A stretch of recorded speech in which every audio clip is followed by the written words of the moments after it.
Bonjour et merci de me rejoindre dans cette nouvelle vidéo qui est la suite du DIY Que faire de nos petites fioles.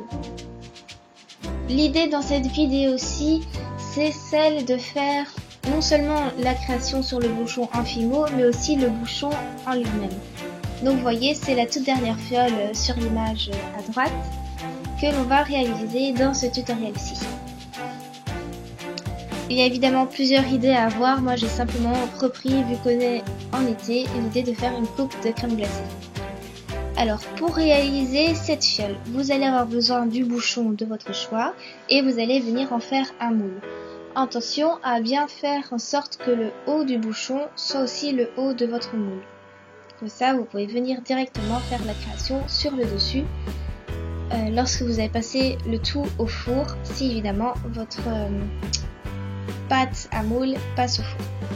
Alors pour créer ce petit cornet, je viens tout simplement mettre de la pâte dans mon moule en faisant bien attention à déjà mettre ma tige à tête plate. Je viens creuser un peu pour laisser de la place pour les boules de crème glacée et j'ai choisi de mettre le goût vanille, fraise et le goût chocolat. Donc je fixe correctement le tout mais sans aplatir les moules.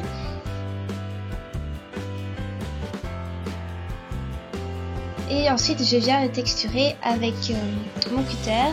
Vous pouvez aussi prendre un cure-dent ou autre.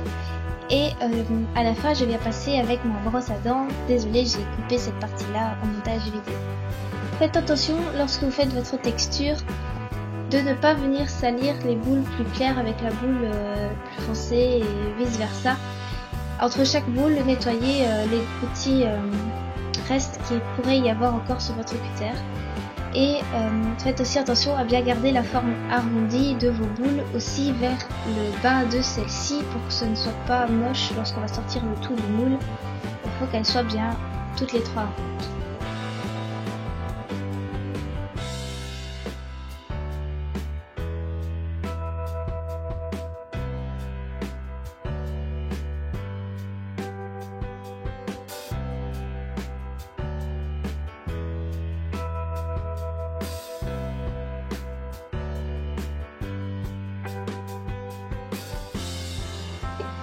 Maintenant je viens rajouter un peu de chantilly pour toujours plus de gourmandise.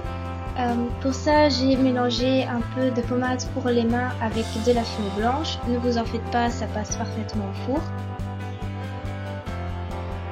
Et je viens donner un peu une jolie forme à cette chantilly. Comme on voit pas très bien en image, je vous ai mis en photo le résultat. Vous en mettez autant que vous voulez, vous lui donnez la forme que vous voulez, vous pouvez même rajouter des coulis ou encore des petites microbilles, c'est vraiment comme vous préférez. Alors après l'avoir passé au four sur la créa et on attend qu'elle refroidisse. On va pas lui laisser cet aspect tout pâle qu'elle a, on va venir colorer un peu la coupe gaufrette.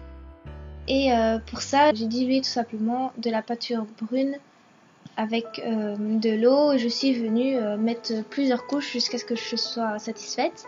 Et là vous me voyez lui donner cet effet gaufrette, c'est-à-dire que je fais d'abord des lignes dans un sens du haut vers le bas et puis de gauche vers la droite pour que à la fin il y ait ce petit dessin de carré qui se forme. Donc tous ces petits carrés lui donnera cet aspect de gaufrette au fait.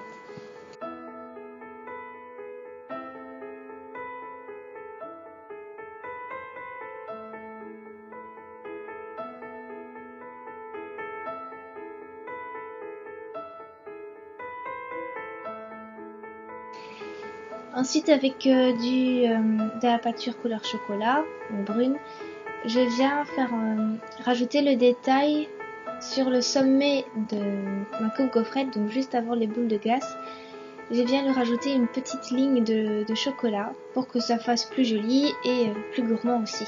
Donc c'est comme si votre coupe gaufrette était sur ce sommet recouverte de chocolat comme on voit parfois en grande surface que ça existe.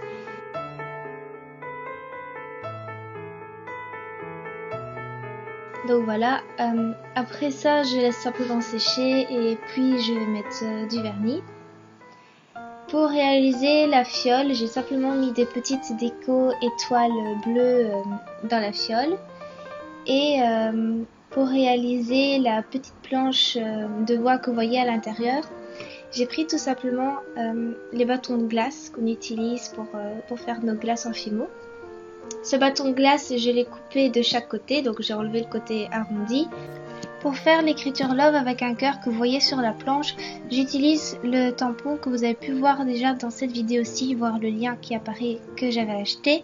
Je viens faire l'écriture de chaque côté de la planche et ensuite je monte le bijou en collier. Donc n'oubliez pas de mettre un point de colle entre le bouchon et la fiole.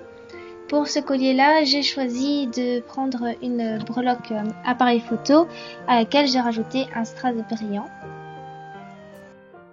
Et donc voilà, cette idée de fiole est terminée et vous avez aussi un tout nouveau collier. Je vous remercie d'avoir suivi cette nouvelle vidéo et je vous dis à très bientôt. Bye bye.